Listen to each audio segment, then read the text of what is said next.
Video course on statistics. From basics to advanced subjects. Dr. Yahya El-Maghazi. Professor Emeritus at Auburn University, Alabama, USA. Former Dean of Science, Technology, Math, Engineering at Ocean County College, New Jersey. A visiting professor at a number of universities including Rowan University, Keene University, and Montclair University, New Jersey, USA.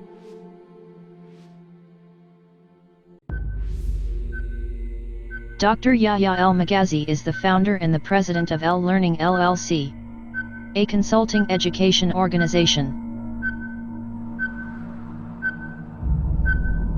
You can order a complete set of the course with all video sessions, slideshows, PDF file of the course, test bank, and data bank by visiting Amazon.com.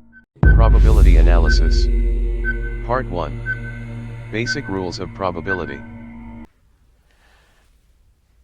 In this session, we will discuss a very important subject that's considered by many statisticians as the backbone of statistics. This is the subject of probability. Probability is a fundamental part of our life. We use probability all the time in expressing so many things. Experts in different fields they rely on probability in many applications, as we will see by examples very shortly. This session is one of 3 or 4 sessions in which we will go over different aspects of probability. We will begin by discussion of the theory of probability, the classic theory of probability. We will then move into the discussion of empirical probability, which is a very important subject, especially in different applications. We will then in later sessions talk about probability distributions. We will talk about discrete variables and the probability distributions used for discrete variables, as well as probability distributions used for continuous variables. And as we will see, that understanding probability will give you a good idea about what statistics is all about. It's relying on past events, looking at patterns and hoping to establish some probability of the chance of things to occur in the future. In that sense, as I said, probability is considered as the foundation or the backbone of statistics. With that, let us begin our first session of probability. Let's go to the slides. Probability in life. As you watch the news every day, you hear forecasters saying that there is a 70% chance of rain tomorrow. That's one way to describe probability of some form. As you plan to enter a new business, an expert in the field tells you about the probability of making a first-year profit in this business is only 0.4, or there is a 40% chance that you will make a profit. Obviously, you will then have to make a decision whether you want to enter this business or not at this very high chance of risk or relatively low chance of making profit.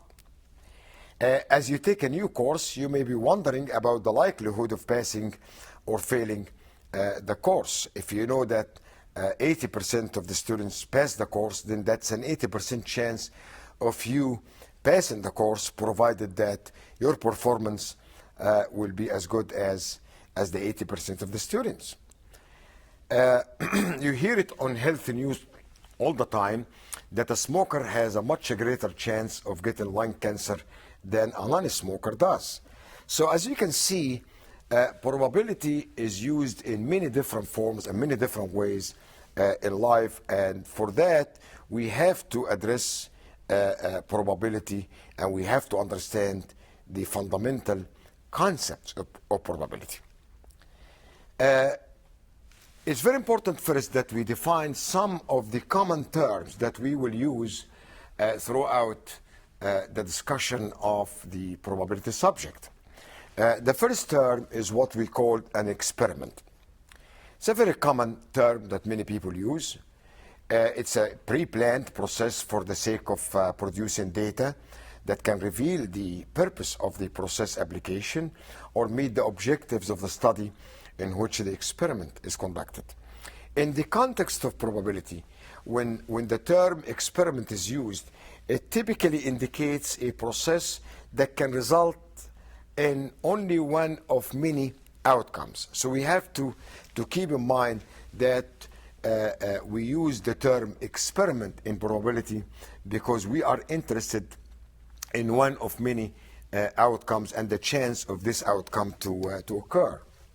Speaking of outcomes, the next term is an outcome, which is obviously the result of an experiment. And when we discuss or when we talk about outcome, we are talking about a single output or a single outcome of the experiment, as compared to an event, which is a collection of one or more outcomes of an experiment. These are fundamental terms that we have to use all the time in probability: experiment, an outcome, and an event. The other term, which is extremely important, is the so-called sample space. A sample space is all possible outcomes taken together from an experiment. So when we can display all the possible outcomes of an experiment, that is what we will describe as a sample space. Here is, by example, we rolling two dice, and as you can see, there are in this experiment many outcomes that can happen, many events that can possibly occur, and an outcome, for example, may be 1 and 1, meaning the 6 and 3, as you can see here, or 1 and 2, 1 and 3, and so on. Now, if you're looking at an event, that event may be the odd sum or the even sum, which will be 2 and 2 or 2 and 4 and so on. These are all events which, as you can see, they represent collections of outcomes. What you see here in the bottom of the screen is the entire sample space of an experiment of rolling two dice. So that's what we mean by sample space. These are all the possible outcomes. Ways to display events. There are common ways in probability to display events. One of them is the so-called the Venn diagram, and the other is the tree diagram. In the Venn diagram, as you can see here, the S implies the sample space. That is all the possible outcomes. So if we are tossing a coin, for example, all possible outcomes will be head and tail. And you can see that they are represented by circles inside that square or rectangle, which represent the sample space. A tree diagram, on the other hand, is branches describing the progressive change in the experiment. So if the experiment is only tossing a coin, then the two outcomes that can possibly happen are the head and the tail, as you can see here. We will use these later on in many examples. Here is an example. Display the tree diagram of the experiment of tossing a coin twice. Now, tossing a coin twice would involve 4 outcomes. Head and head is one outcome, tail and tail, head and tail, and tail and head. Now, these 4 outcomes are represented by the sample space. So S here represent the sample space, and the set that we are putting all the outcomes in is the set of sample space. Now, in a tree diagram, we start progressively by the first outcome. It can be either a head or a tail. If a head happened, then the next outcome is likely to be, again, a head or tail. If the first toss resulted in a tail, then the next outcome is likely to be a head or tail again. So what we have here is combinations of outcomes leading to events that are HH, the head and head tail and head, and tail and tail. So you can see that the tree diagram has helped us in illustrating or displaying the events as they come. And you can imagine how useful this is if we are talking about a more complex experiment in which perhaps 4 coins or more are being tossed, and we are looking into all the combinations of events. A tree diagram represents a simple display, graphical display that is, of all the outcomes, and at the very end you will see the entire sample space as being the outcome of the tree diagram. It's also important that we understand what we call mutually exclusive events. When events are mutually exclusive, this means that the occurrence of one event results in other events not to occur at the same time. If you are, for example, tossing a coin, then it's either head or tail, and the occurrence of a head will prevent a tail from happening. So we call these mutually exclusive events. When we inspect the items for shipping in a manufacturing environment, the item can be either good or bad. It can pass or fail, and these are all mutually exclusive events. There is also the collectively exhaustive events. Other events that are called collectively exhaustive events imply that at least one of the events must occur when an experiment is conducted. For example, if we're speaking of rolling a dice, then we have 6 possible outcomes, and in any outcome would be either odd or even. So that makes these events collectively exhaustive. Back to fundamentals. What is probability? Well, probability is a numerical index of the likelihood or the chance that a certain event will occur. Typically, it's a value between 0 and 1, which reveals the relative possibility an event will occur. When a probability is 0 or close to 0, this implies that an event is very improbable to occur, or the chance of occurring this event will be very slim or very small. On the other hand, if p equal 1, then there is a high assurance that an event will occur. So these are our extremes. P is 0 is the low probability side, and P is 1 is the maximum or high probability side. It's also very important that we think of probability from the category of probability that we are dealing with. In this regard, conceptually, there are 2 main types of probability: objective probability and subjective probability. Objective probability is typically based on the relative possibility of occurrence of an event, defined either by the classic law of probability or by using empirical means, as we will discuss shortly. Subjective probability, on the other hand, is revealed from personal judgment, expert opinion, some information. It doesn't rely much on data or numbers, but rather on some form of expert opinion, perhaps, or personal judgment, or perhaps a desire or a wishful thinking, such as when a student says that there is a 90% chance that I will pass this test. Maybe this student is relying on her past performance, but there is no guarantee, and there is no data to support that the chance of her passing this particular course is 90%. When people claim that they know something, it gives a very pleasant feeling sometimes, especially if it turns out that they are right. So subjective probability is a common part of probability that's used by many people around the world, and we have to be very careful whether the people that are expressing a chance or probability are relying on data and facts, or they simply expressing personal judgment or expert opinion, or perhaps some information that they know that we don't know. That takes us to objective probability, which is really the core of this session here. Classic probability, or the classic theory of probability, is the foundation for probability.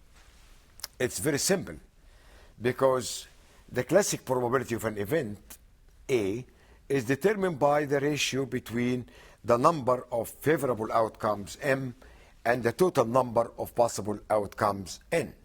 So it's M over N, and we express it, as you can see here, that PA, or the probability of the event A, is equal to a ratio, or the ratio between the number of favorable outcomes divided by the number of total outcomes, or the total number of outcomes. In tossing a coin, for example, a total outcome is 2, head and tail. So if the interest is the probability of head or the probability of tail, then it will be 1 divided by 2, and it will be 1/2. That is the classic definition of probability. Now we have to also understand that the probability of non-occurrence of the event A, or the complementary probability, is called the probability of failure. So probability of success will be A, probability of failure will be expressed as PA dash, or P not A. In some books, they will use the symbol Q to express the opposite probability. And as you can see here, since the sum of probability is 1, then the probability of not A, or the QA, will be 1 minus PA, or 1 minus M over N, in comparison with the probability A. So we need to understand that. Given the fact that the sum of probability is 1, then if we know the probability of some event to occur, we will know the probability of some event not to occur, which is 1 minus the probability of the occurrence of the event. In summary, classic probability is based on the definition PA, or the probability of A, which is the number of favorable outcomes M divided by the number of outcomes, total number of outcomes N. And any probability will have to be of any value from 0 to 1. It cannot be negative, and it cannot exceed 1. So the minimum is absolute 0, and the maximum is absolute 1. The sum of probabilities in a given experiment is always 1. So these are the 3 basic rules of probability. PA, M over N, probability range from 0 to 1, and the sum of probabilities equal 1. Let's take an example here. In an experiment of rolling a die, find the probability of obtaining an odd number in one roll of a die. Well, we know that if we roll a die, we will have 6 outcomes. 1, 2, 3, 4, 5, 6. So the probability of obtaining an odd number, we need to first observe how many odd numbers we'll have. And these are the 1, the 3, and the 5. So now we have the favorable outcomes are 3, which are the odd numbers. But the total number of possible outcomes is 6. So 3 divided by 6, by the classic definition of probability, will give us the probability of interest. That is M over N equal 3 divided by 6, which would be 1/2. In an experiment of rolling a die, find the probability of obtaining a number less than 4. Now, a number less than 4 can either be 1, 2, and 3. These are the 3 numbers in rolling a die that will be less than 4. And again, these are the favorable outcomes, the outcomes that we are interested in.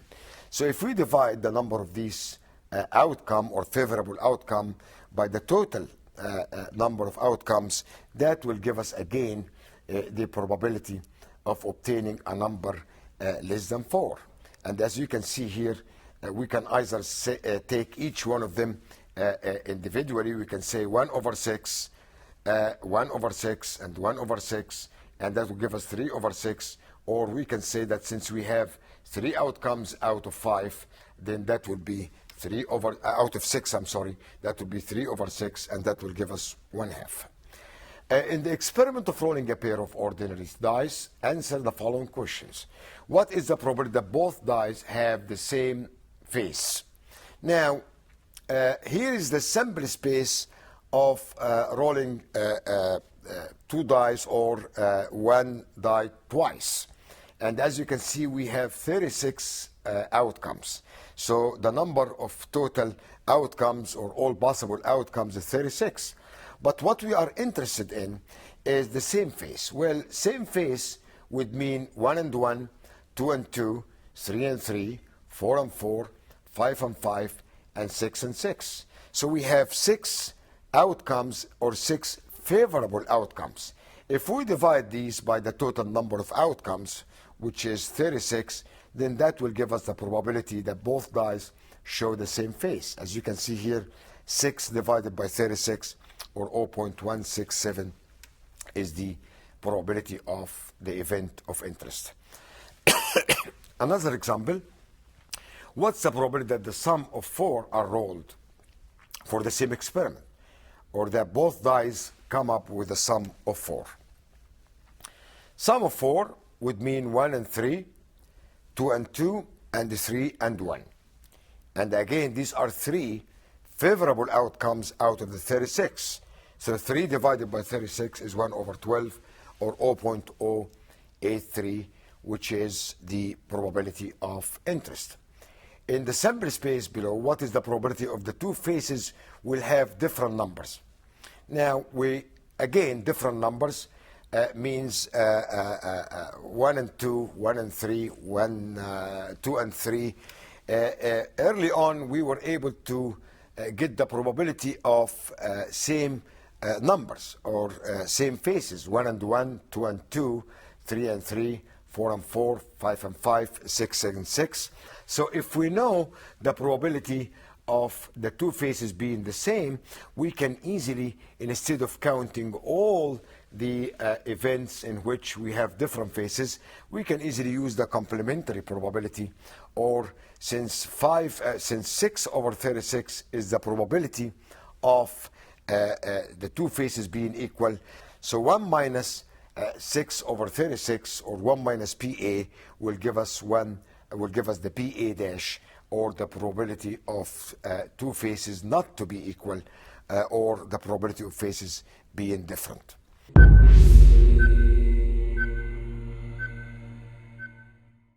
We discussed the classic law of probability, and in the classic law of probability, we learned that all possible outcomes are typically well defined, meaning we know the entire sample space. So as a result, the classic law probability, defined as the number of favorable outcomes divided by the total number of outcomes, should give us specific and well-defined values. When we say the chance of head or tail in tossing a coin is 1/2, this is because we have two possible outcomes, and if it is the chance of head or tail, that's 1 over 2. Similarly, when we say that the chance of 1 or 2 or 3 in rolling a die 1 time, we have 6 outcomes. So that's the total number of outcomes, and the probability of any outcome, 1 or 2 or 3, would be 1 over 6. So we have a well-defined values of the total number of possible outcomes, as well as the number of outcomes of interest. Even when we went to a more complicated experiment, such as rolling dice twice or 3 or 4 times, again, we still have a well-defined number of total possible outcomes, and if we know the number of favorable outcomes, then the classic law of probability is very much straightforward. It's a ratio between the number of favorable outcomes divided by the total number of possible outcomes. We also learned that the sum of probability is always 1. We also know that the probability can range from a value of 0, which is the least, to a value of 1, which is the highest probability that one can have. Now we're moving on to another subject, which is the empirical probability. And to just give you an idea about what empirical probability means, we all know that the chance of head or tail in tossing a coin is 1/2.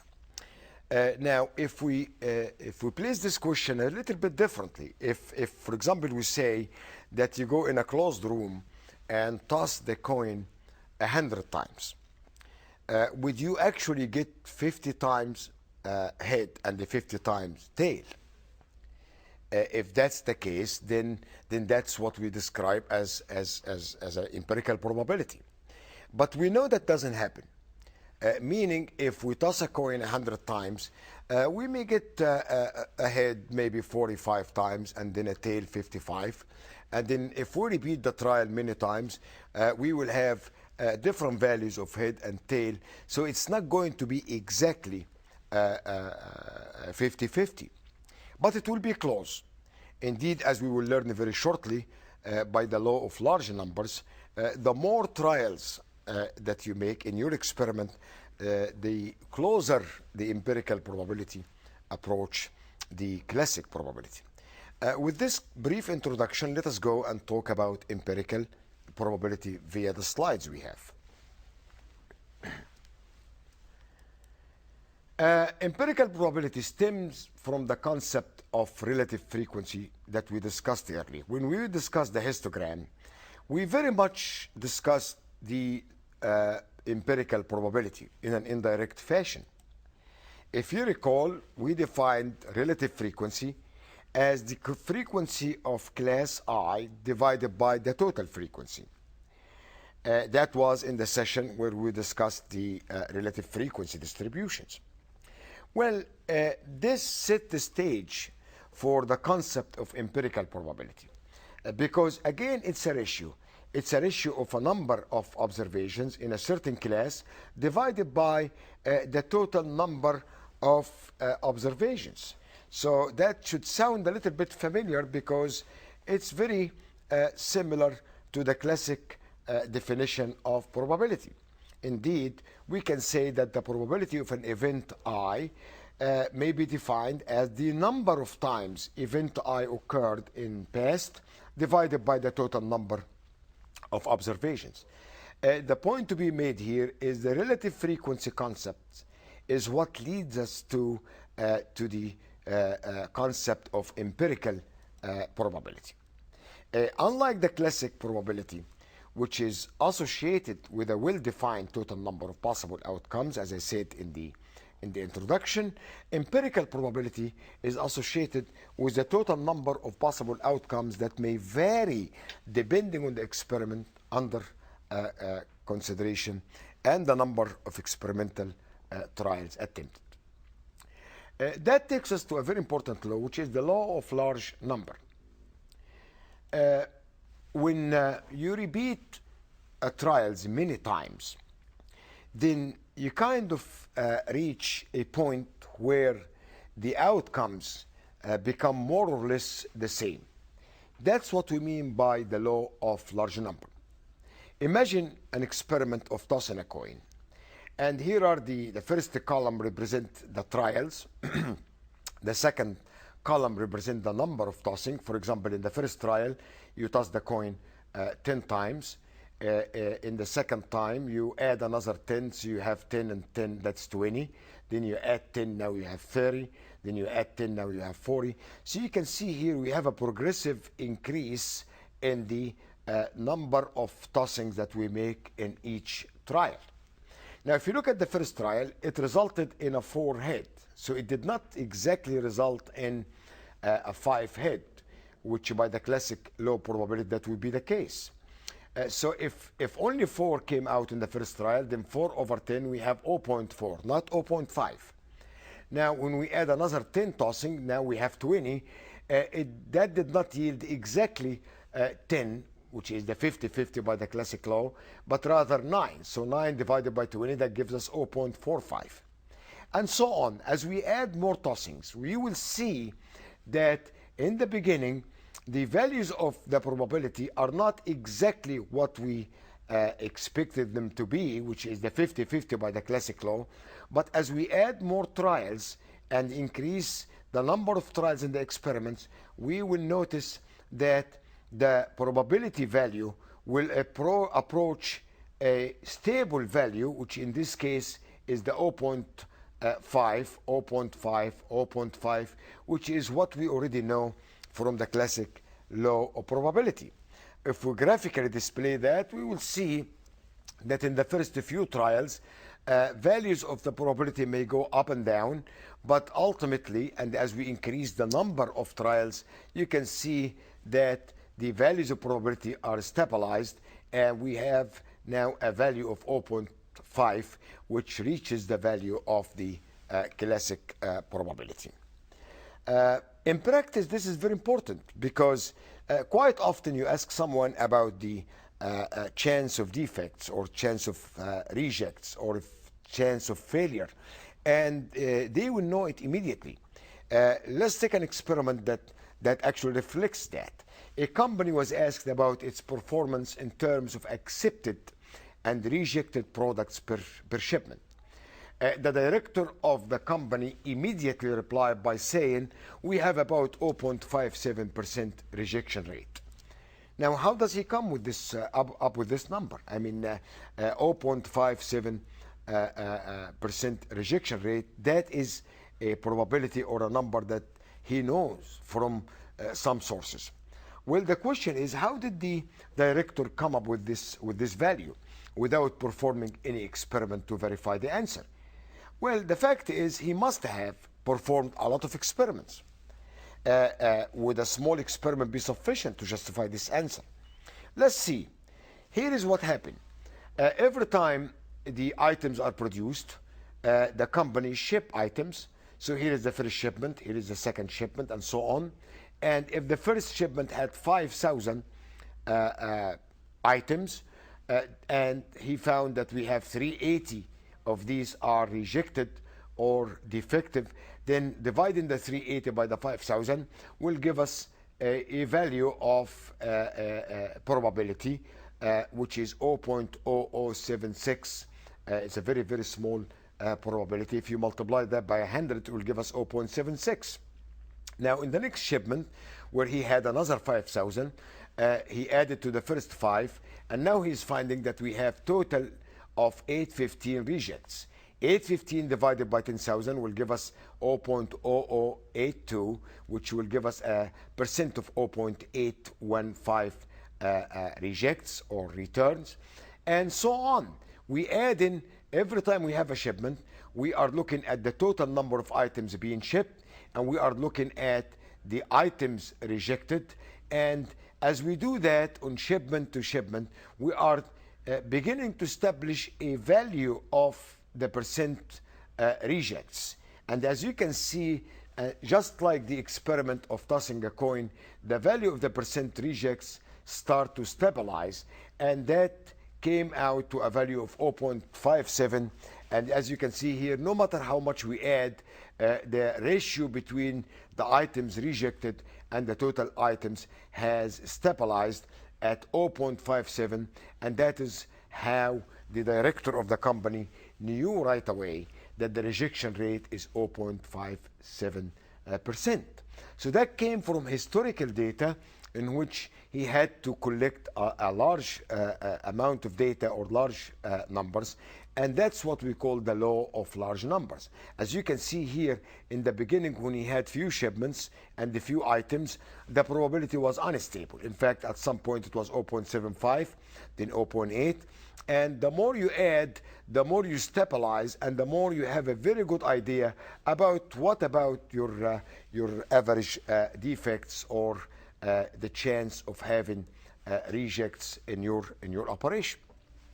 This is, of course, provided that there is no major changes in the process have occurred during these experiments.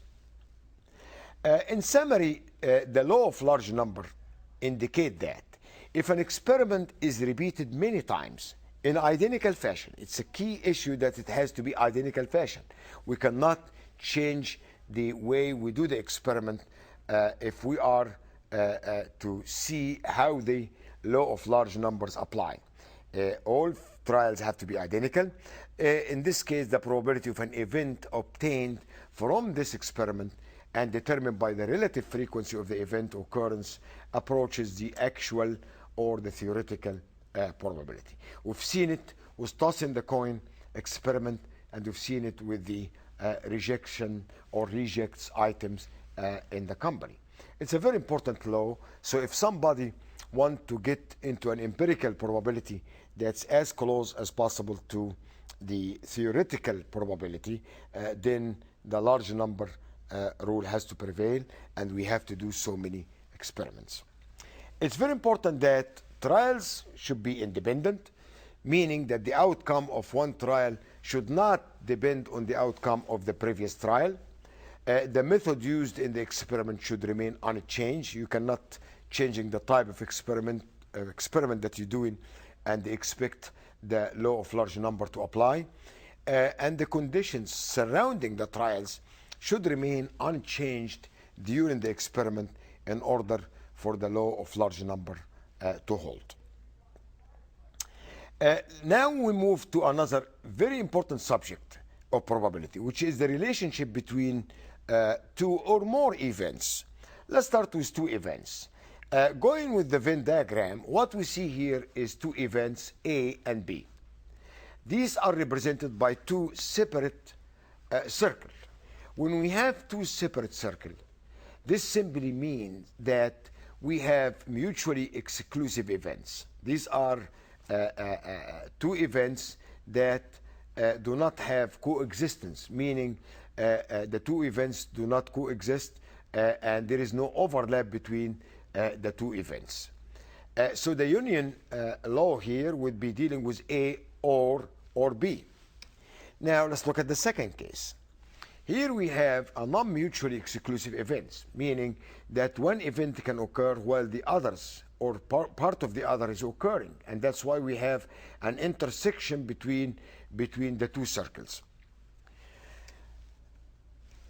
If we look at the middle part, which is this shaded part here, this is the A and B. And it's very important in this slide that we distinguish between A or B and A and B, because the additional rules of probability will deal with these two specific aspects, the A or B and the A and B.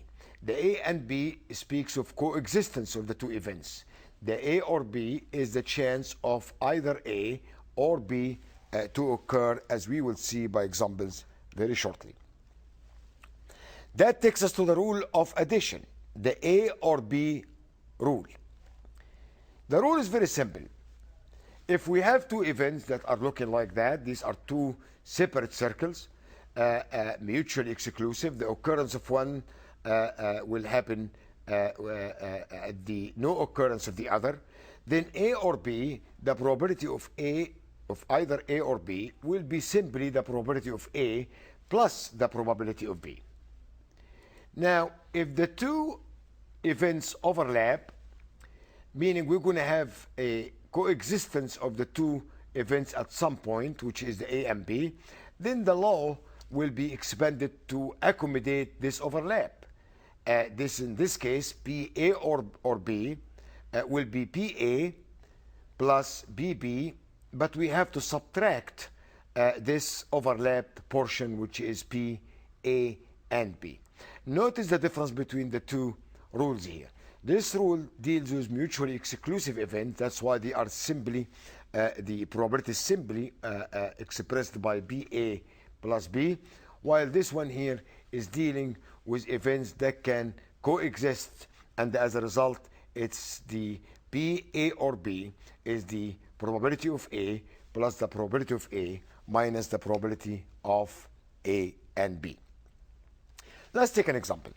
Using the sample space that's shown below here, suppose that A is the event that the total is 4, and B is the event that the total is 3. And you can see here in the yellow that this is the event of 3, 2 and 1, and 1 and 2. In the green one, we have 3 and 1, 2 and 2, 1 and 3, and these are the events of 4. So now we are talking about two different events. Now, if C is the event that the total is either 3 or 4, then we need to define the outcomes and find the corresponding probability. Well, A, described by a set, is the event of a total of 4. That's 3, 1, 2, 2, and 1, 3. B is the event of 3 that's described by two outcomes, 2 and 1 and 1 and 2. C, which is A or B, will be combining these two events. Is 3 and 1, 2 and 2, 1 and 3, 2, 1, and 1, 2. So the probability of A, given the fact that these are 3 events, 3 divided by the total number of possible outcomes, which is 36, will give us 3 over 36. The probability of B, which is 2 divided by the total number of outcomes, that's 2 over 36.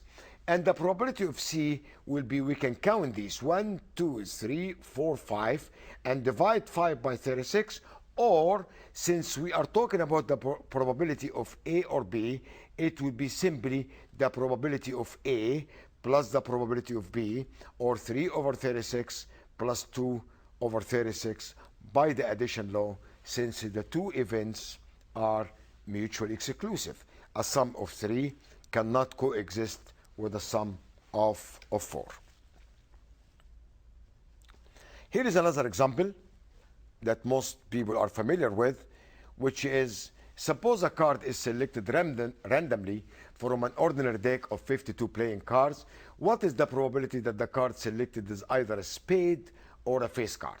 Now we know that we have 13 spades, but 3 of these 13 spades, we have 3 face cards. So we have a problem here. We have an overlap. We have 3, 6, 9, 15, 12. We have 12 face cards, and we have 13 spades, but out of the 13, we have 3 face cards. So these are two mutually exclusive events. So in order to get PA or B, we have to account for the overlap. So PA, which is the event of spade, that's the entire 13 divided by 52, plus BB, which is the total number of faces we have, which is 12, divided by the total number of outcomes, that's 52. So 12 divided by 52. Now, PA and B, that is spade and face, we have 3 cards, and that's 3 divided by 52. And if we follow the law of addition in this case, it will be as follows. BA or B would be 13 over 52, which is BA, plus 12 over 52, which is BB, minus BA and B, which is 3 over 52, and that will give us the sum or the result of the probability of A or B. What we just discussed is a combination of empirical rules and classic rules, which will lead us to perhaps the real application of probability in the real world. That is the contingency table, which is the cross-frequency tables, and that we will discuss in the next session. We're still on the subject of probability, but we still have few sessions to finish.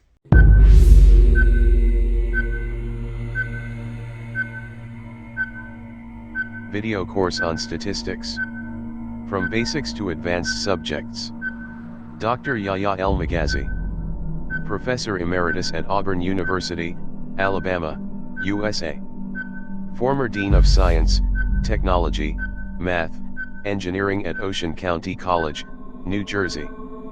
A visiting professor at a number of universities including Rowan University, Kean University, and Montclair University, New Jersey, USA.